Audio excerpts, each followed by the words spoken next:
Hello, very good afternoon to all of you students.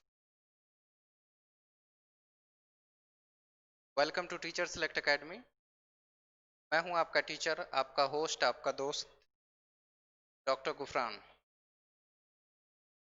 आज हम लोग क्लास में इंटेलिजेंस के टॉपिक को आगे बढ़ते हुए जो अगला टॉपिक होगा इंटेलिजेंस में वो आगे बढ़ के पढ़ेंगे, उसे समझेंगे।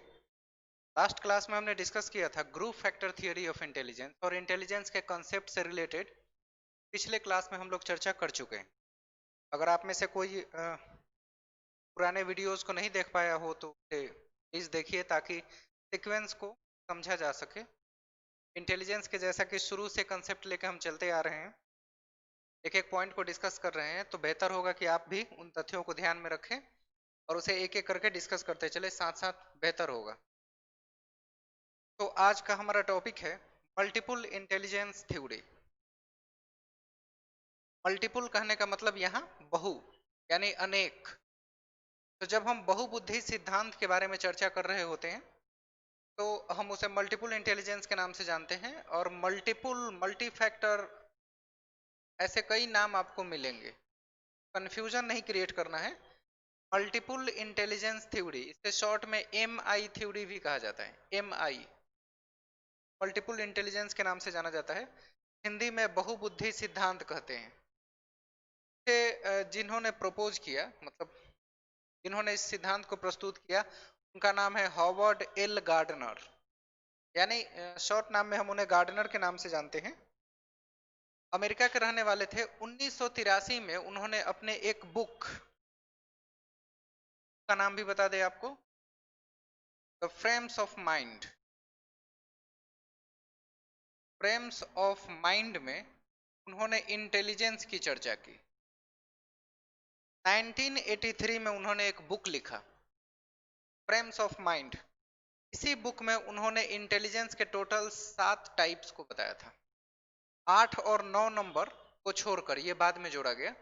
पहले इन्होंने भी इंटेलिजेंस के 7 ही प्रकार बताए थे और 7 प्रकार को अच्छे से डिस्कस किया था। कहाँ से ये मिला इनको?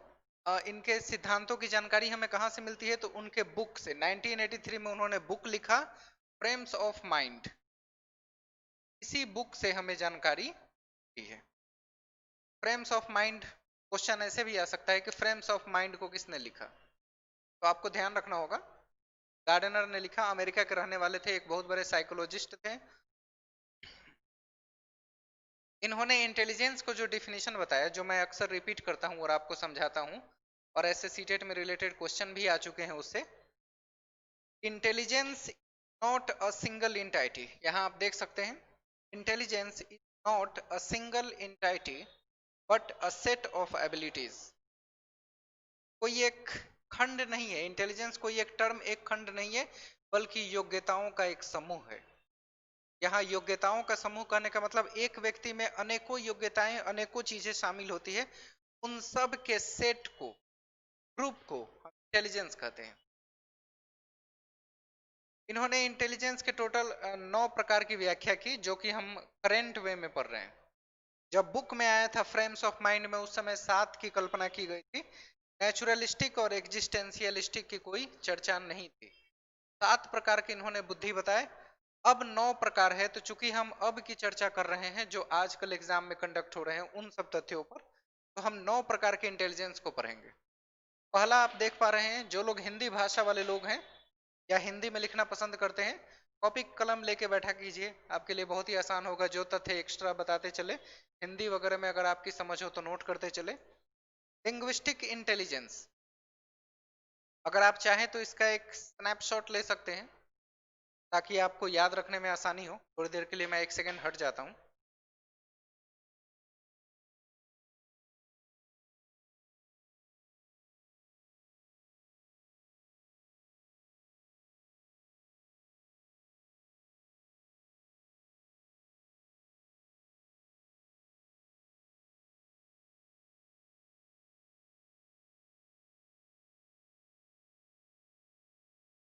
चलिए आ जाए। इतने देर में स्क्रीनशॉट तो आप बिल्कुल ले सकते होंगे। तो हम बात करते हैं पहले लिंग्विस्टिक इंटेलिजेंस की। जो हिंदी वाले लोग हैं, इसे हिंदी में आप लिख सकते हैं भाषाई बुद्धि। आप समझ रहे होंगे यहाँ भाषाई बुद्धि कहने का क्या अर्थ है? जो बुद्धि भाषा से संबंधित हो। पिछले क्लास में भी जब हम लोग ग्रुप इंटेलिजेंस थ्योरी की चर्चा कर रहे थे, उस दौरान यहाँ पे लिंग्विस्टिक न लिख के हमने वर्बल लिखा था, और इसके लिए एग्जाम्पल मैंने आपको क्या बताया?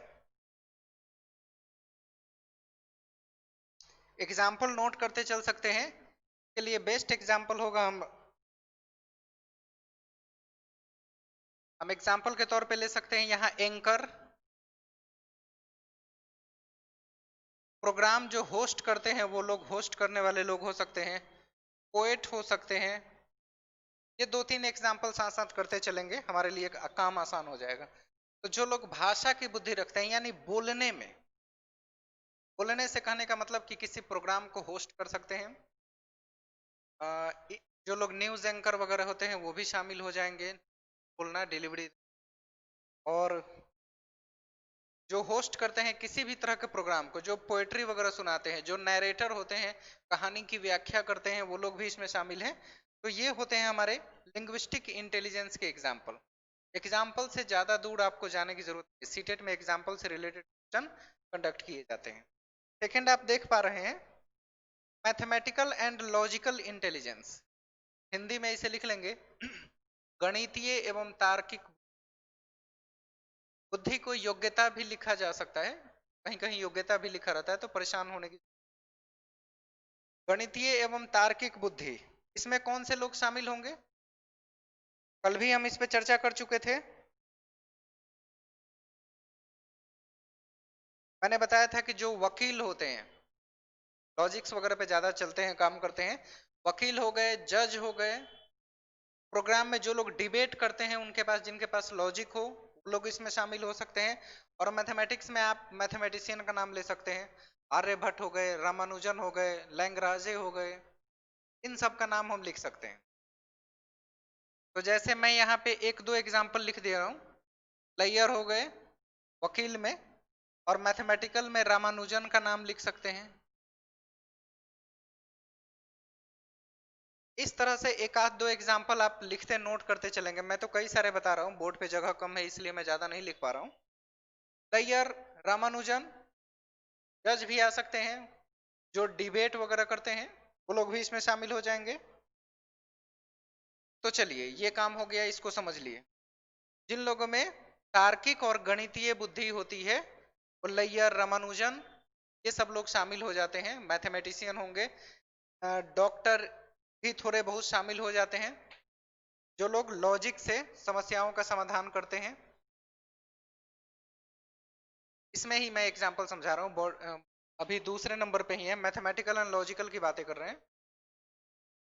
इंजीनियर भी उसमें हो सकते हैं, रिसर्चर भी शामिल हो सकते हैं, कोई वैज्ञानिक भी इसमें शामिल हो सकता है, जो लॉजिक पे, मैथमेटिक्स पे चल के अपना काम कंप्लीट करते हैं। उन लोगों में लॉजिकल और मैथमेटिकल इंटेलिजेंस पाई जाती है। तीसरे टर्म पे है बॉडली कैनेस्थेटिक। बॉडली कैनेस्थेटिक को हिंदी में लिख लेंगे शारीरिक गतिक बुद्धि। शारीरिक गतिक बुद्धि यानी जो लोग शरीर से गति करके और तब अपने इंटेलिजेंस को कामयाब करते हैं, जैसे आउटडोर गेम प्लेयर्स। जो भी खिलाड़ी आउटडोर गेम खेलते हैं, आउटडोर का मतलब है जो बाहर जाकर हम खेलते हैं, जैसे फुटबॉल हो गया, क्रिकेट हो गया, हॉकी हो गई, कबड्डी हो गई, रेस हो गया, भाला वगैरह जो फेंकना होता है वो सब, तीरंदाजी वगैरह शामिल हो जाते हैं। आउटडोर गेम में जो भी प्लेयर शामिल होगा वो सब की सब बॉडीली कैनेस्थेटिक इंटेलिजेंस के एग्जाम्पल हैं। सचिन तेंदुलकर, विराट कोहली, सैन बोल्ट का नाम सुना होगा, जमैका का बहुत बड़ा धावक, बहुत स्पीड है उस बंदे में। फिलिप्स का नाम सुना होगा, जिसने स्विमिंग के जरिए दुनिया में अपने नाम बनाया, गेम्स वगैरह में लगातार गोल्ड मेडल हासिल किए उन्होंने। तो बॉडीली कैनेस्थेटिक इंटेलिजेंस इन लोगों में पाई जाती है।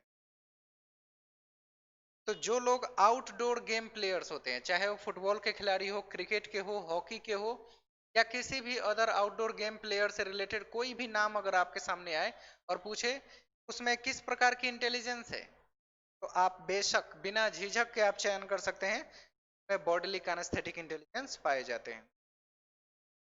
तो शारीरिक गतिक बुद्धि की चर्चा हो गई, आपने एग्जाम्पल बहुत सारे समझे।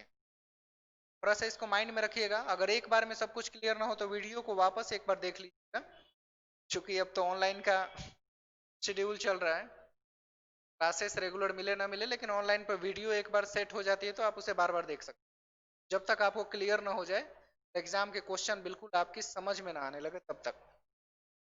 लास्ट हम देख रहे हैं चौथा, स्पेशियल इंटेलिजेंस। स्पेशियल को हिंदी में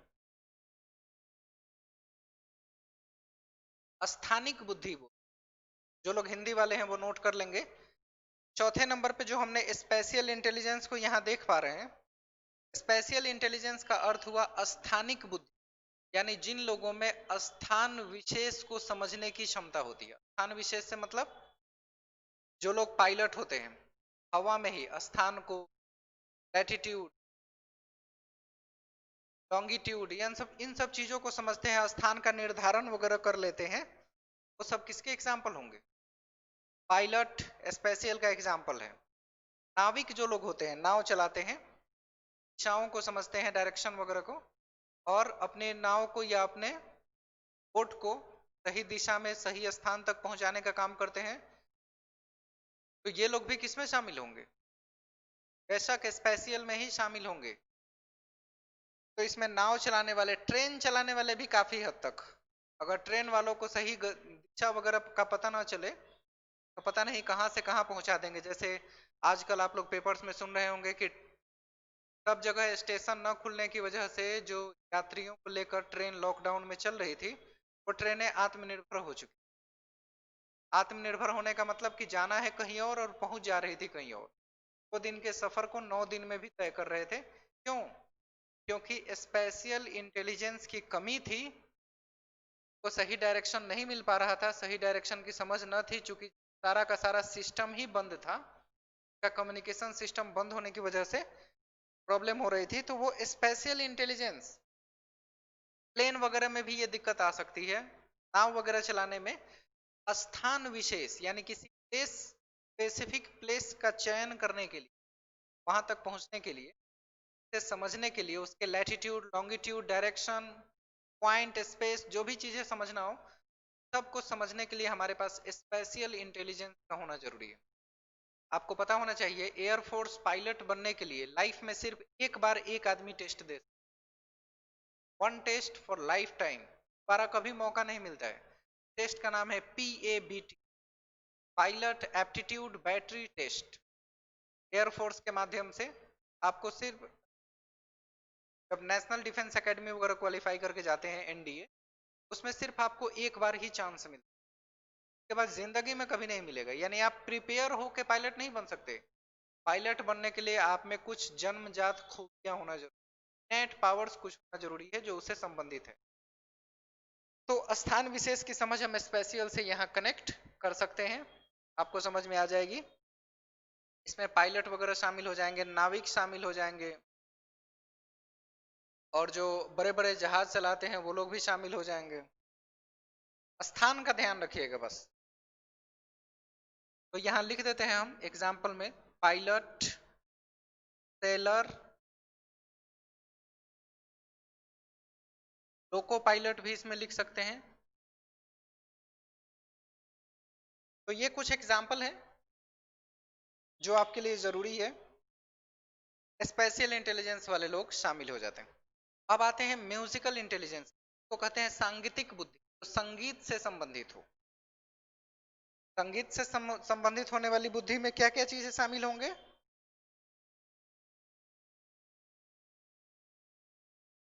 गर्मी, सांगीतिक बुद्धि, हिंदी में आपने इसे नोट किया। अब हम जानेंगे सांगीतिक बुद्धि में कौन कौन से लोग शामिल होंगे।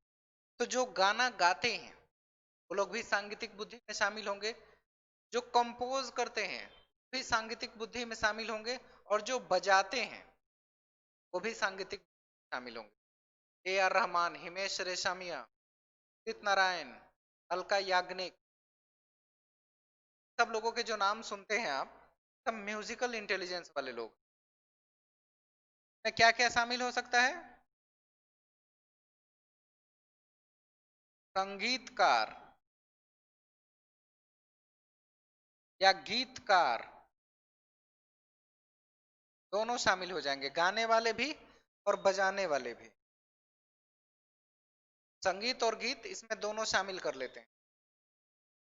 अब आते हैं इंटरपर्सनल स्किल की ओर।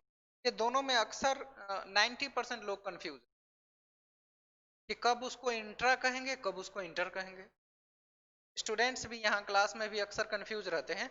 और साल में एक बार, यानी साल में जब 2 बार एग्जाम होता है, उसमें एक बार ऐसे क्वेश्चन, कंफ्यूजिंग क्वेश्चन डाले ही जाते हैं जो समझ में स्टूडेंट्स को कभी कभी आते हैं, कभी कभी नहीं आते। कंफ्यूज करता है इंटरपर्सनल है कि इंट्रा पर्सनल।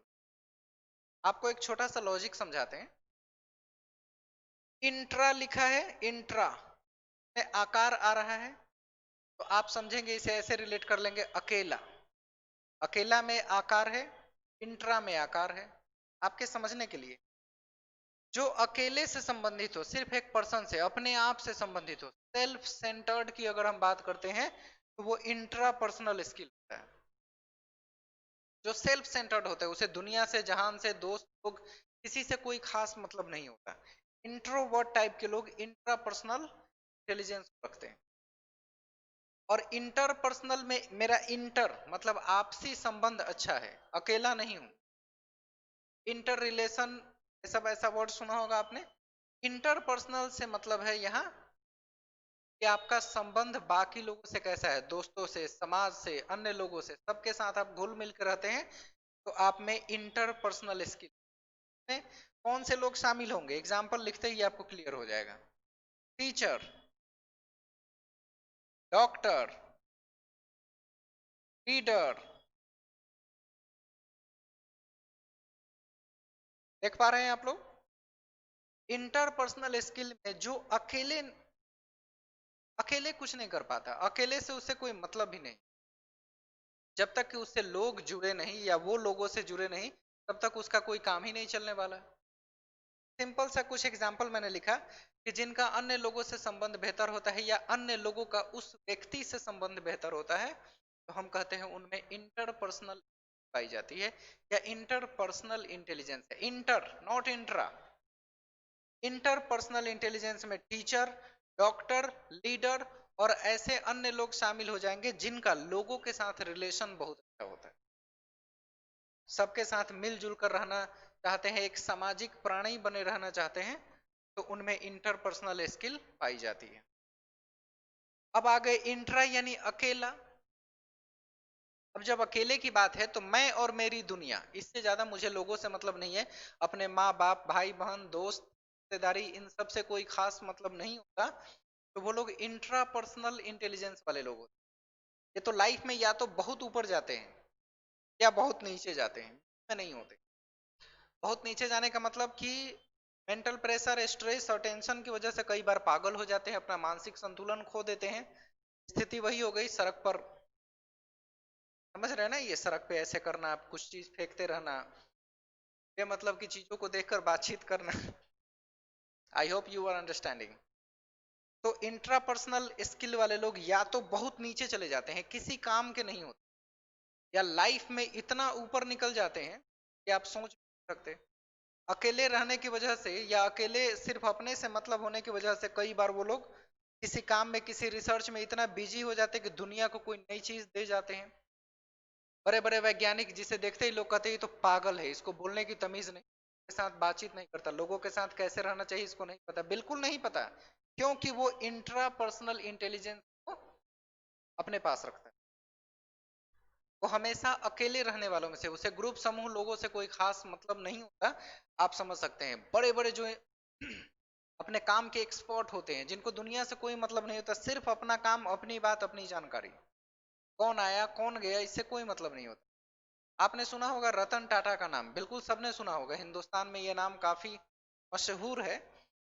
मैं बता दूं, उन्होंने एक इंटरव्यू में कहा कि मेरा आज तक लाइफ में कुछ नहीं बना, शुक्र है कि वो आज इतने अच्छे पोजीशन पे हैं, कि मानसिक संतुलन वगैरह भी बिल्कुल सही है, सटीक है, इंट्रापर्सनल इंटेलिजेंस है उस बंदे में। क्योंकि दुनिया से मतलब न रखने वाला, सबसे बहुत ज्यादा लगाव न रखने वाला, इंट्रापर्सनल होने के बावजूद इतने अच्छे पोजीशन पे हिंदुस्तान में है, तो आप समझ सकते हैं कि वो व्यक्ति इंट्रापर्सनल इंटेलिजेंस कैरी कर रहा है। तो ये लोग बिल्कुल इंट्रोवर्ट होते हैं, अंतर्मुखी बोला जाता है। इंट्रोवर्ट टाइप के पर्सनालिटी इंट्रापर्सनल में आते हैं, और ये एक्सट्रोवर्ट होते हैं। जो इंटरपर्सनल वाले लोग होते हैं उसे पर्सनालिटी में एक्सट्रोवर्ट कहा जाता है, बाह्यमुखी। अंतर्मुखी, बाह्यमुखी। अंतर्मुखी में इंट्रोवर्ट और एक्सट्रोवर्ट बाह्यमुखी होते हैं। तो सिंपल सी बात है, आप समझ चुके हैं इसमें कि या तो लाइफ में बहुत ऊपर जाएंगे, बहुत तरक्की करेंगे, या फिर एकदम जीरो। न्यूज वगैरह पे देखते होंगे, फेसबुक पर, व्हाट्सएप पे कभी कभी वीडियो आता है कि एक पागल आदमी है, भिखारी है, कपड़े फटे हुए हैं, और उसकी इंग्लिश कम्युनिकेशन और नॉलेज इतनी अच्छी है अपने फील्ड में कि बताया नहीं जा सकता। लोग उससे पूछते हैं तुम्हारी ये स्थिति कैसे होगी, उसे नहीं पता है। समाज में लोगों के साथ जुड़ के रहना नहीं पता, और मेंटली डिस्टर्ब हो गया, उसे स्ट्रेस हुई, कुछ इमोशनल प्रॉब्लम हो गई होगी, जिस कारण वो मेन ट्रैक से हट के कुछ और बन गए। या तो लाइफ में बहुत नीचे चले जाते हैं, या लाइफ में बहुत ऊपर चले जाते हैं। ये दोनों खूबी पाई जाती है इंट्रापर्सनल वाले लोगों में। अब है नेचुरलिस्टिक, प्रकृतिवादी बुद्धि। नेचुरलिस्टिक इंटेलिजेंस को हम कहते हैं प्रकृतिवादी बुद्धि, यानी वे लोग जिनको प्रकृति से खास लगाव होता है, प्रकृति से बहुत ज्यादा प्रेम करते हैं, प्रकृति में ही जीना, प्रकृति में ही मरना, यानी नेचर में जीना, नेचर में ही मरना, नेचर ही गॉड है। ऐसी फिलोसफी का एक ब्रांच है, आप बीएड वगैरह में पढ़ रहे होंगे, नेचुरलिस्टिक फिलोसफी, प्रकृतिवादी दर्शन शास्त्र। इसके जनक रूसो थे। तो नेचुरलिस्टिक इंटेलिजेंस रखने वाले में रूसो का नाम सबसे पहले, हिंदुस्तान में रविंद्रनाथ टैगोर। आप ये नाम नोट करते चलिए, आप डिपेंड मत रहिए कि मैं लिखूंगा तब आप लिखेंगे। रूसो का नाम लिख सकते हैं इसमें, रविंद्रनाथ टैगोर का नाम लिख सकते हैं,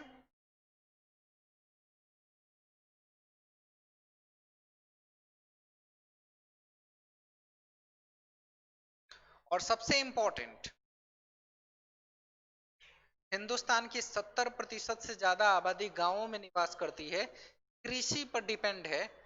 तो जो लोग कृषि करते हैं, जो फार्मर्स हैं, उनके पास भी नेचुरलिस्टिक इंटेलिजेंस जबरदस्त होती है। नेचर के साथ उनका लगाव, पेड़ पौधों को, उनके रंगों को देखकर उनकी स्थिति को बता देना, में किस तरह की बीमारियां लग रही है, पौधों में किस विटामिन की कमी है, किस तरह के खाद्य पदार्थ, खनिज वगैरह देने की जरूरत है। क्या जबरदस्त इंटेलिजेंस होता है किसानों में। वो कौन सी इंटेलिजेंस है? नेचुरलिस्टिक।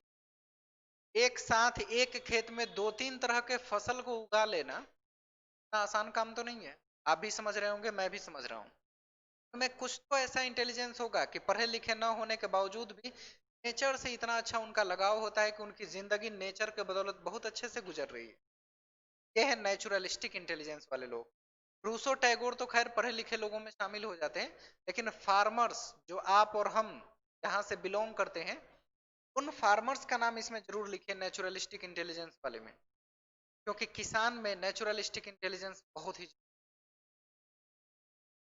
कब बारिश होगी, किस तरह की ठंड में फसलों को किस चीज की जरूरत है, गर्मी में फसलों को क्या जरूरत है, फसल में दाने बेहतर कैसे होंगे, मिट्टी में किन चीज, सब कुछ समझते हैं वो।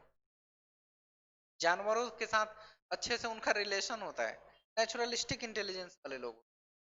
और अंत में आप देख पा रहे हैं एग्जिस्टेंशियलिस्टिक, को हिंदी में लिख लेंगे अस्तित्ववादी बुद्धि।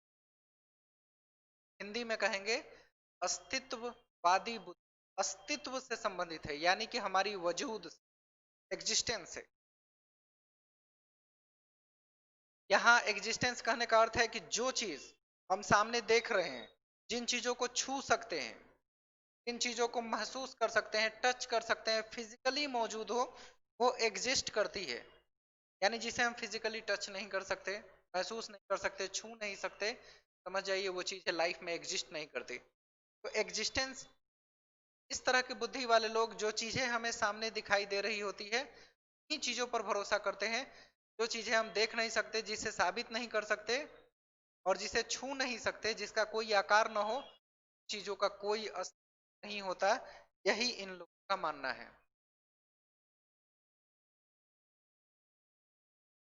तो अस्तित्ववादी बुद्धि के एग्जाम्पल में फिलोसोफर आ जाते हैं। वो फिलोसोफर जो भगवान को नहीं मानते, वैसे दर्शन शास्त्र वाले लोग जो आत्मा को नहीं मानते, परमात्मा को नहीं मानते, ईश्वर को नहीं मानते, आप समझ पा रहे होंगे। एग्जिस्टेंशियलिस्टिक इंटेलिजेंस वाले लोग हैं जो सिर्फ अस्तित्व वाली चीजों पर भरोसा करते हैं, जिन्हें देख नहीं पाते, छू नहीं पाते, उन पे उनका कोई भरोसा नहीं होता। आप इसमें सोरोकिन का नाम लिख सकते हैं, पी सोरोकिन।